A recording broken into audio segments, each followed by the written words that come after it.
हाँ जी, तो ये क्वेश्चन एक स्टूडेंट ने बहुत ही अच्छा सा डाउट पूछा था कि अमित के पिता और अमित की मां की वर्तमान आयु का अनुपात 20:17 है। अमित का जन्म तब हुआ था जब उसके पिता की आयु और मां की आयु का अनुपात 10:7 था। यदि अमित की वर्तमान आयु 25 और 35 के बीच में, एग्जैक्ट डेटा नहीं दिया है कि 25 से 35 के बीच में कितना है, बस ये बोल दिया गया है कि 25 से 35 के बीच में है। तो 9 वर्ष बाद अमित की वर्तमान आयु और उसकी मां की आयु का अनुपात ज्ञात करना है। यह दिया गया है कि सभी सदस्यों की आयु जो है वो पूर्णांक में है, यानी कि इंटीजर में। ठीक, कैसे करेंगे इस क्वेश्चन को? अगर हम प्रेजेंट की बात करें तो रेशियो कितना दे रखा है? 20:17। कब का दे रखा है? प्रेजेंट का, वर्तमान का।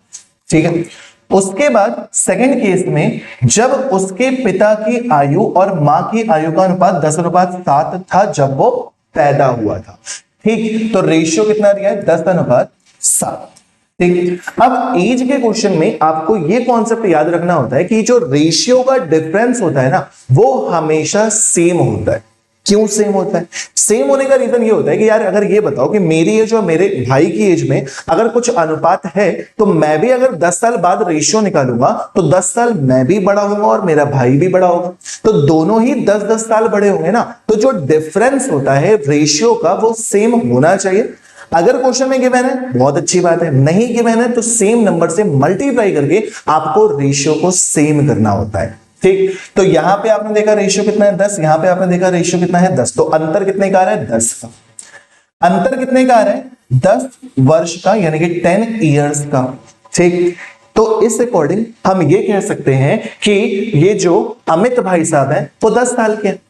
अंतर अगर 10 साल का आ रहा है तो 10 साल का ही तो डिफरेंस बोल रहा है। एक बार हमें दिया है प्रेजेंट का रेशियो और एक बार हमें दिया है उसके बर्थ के टाइम का रेशियो, तो जो अंतर है वो अभी 10 साल का आ रहा है। लेकिन क्योंकि क्वेश्चन में कह रहा है कि जो एज है वो 25 और 35 के बीच में है, तो 10 का मल्टीपल जो 25 और 35 के बीच में आता है। मल्टीपल क्यों? क्योंकि रेशियो का डिफरेंस सेम होना चाहिए, तो सेम नंबर से ही मल्टीप्लाई कर सकते हो। अभी अंतर कितने का आ रहा है? 10 का। अंतर या तो 20 का आएगा या तो 30 का आएगा, है कि नहीं? क्योंकि 10 का मल्टीपल चाहिए। तो सिंपल सी बात है, 25 से 35 के बीच में कितना आता है? 30 वर्ष। 30 वर्ष, तो 30 वर्ष का डिफरेंस बनाना है। 30 वर्ष के लिए इसमें क्या मल्टीप्लाई करोगे? 3 मल्टीप्लाई, सब में ही क्या मल्टीप्लाई करोगे? 3। तो 3 से मल्टीप्लाई करने पर ये 60 हो जाएगा और ये 51 हो जाएगा। 3 से इधर मल्टीप्लाई करोगे तो ये 30 हो जाएगा और ये कितना हो जाएगा? 21। ठीक है, तो प्रेजेंट में या कब की बात कर रहा है? 20 और 17 जो है वो वर्तमान की है और ये जो है बर्थ के समय की एज है सबकी। ये प्रेजेंट और ये बर्थ के समय की। क्लियर हो गया? ठीक, और प्रेजेंट में अमित की एज यहां से कितनी हो गई? प्रेजेंट में अमित की एज यहां पे कितनी हो जाएगी? सिंपल सी 30 साल। क्लियर?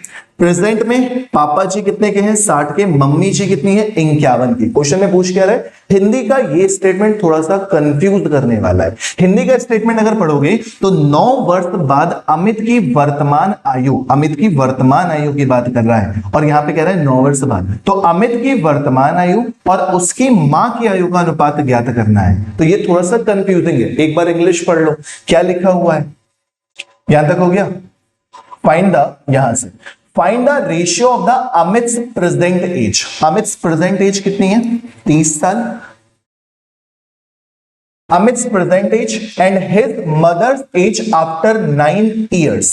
आफ्टर 9 इयर्स वर्तमान में कितनी?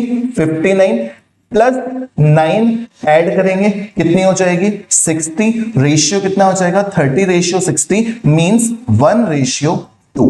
क्लियर? ऑप्शन नंबर ए 100% सही है। अच्छा सा क्वेश्चन था, मजेदार सॉल्यूशन। डन।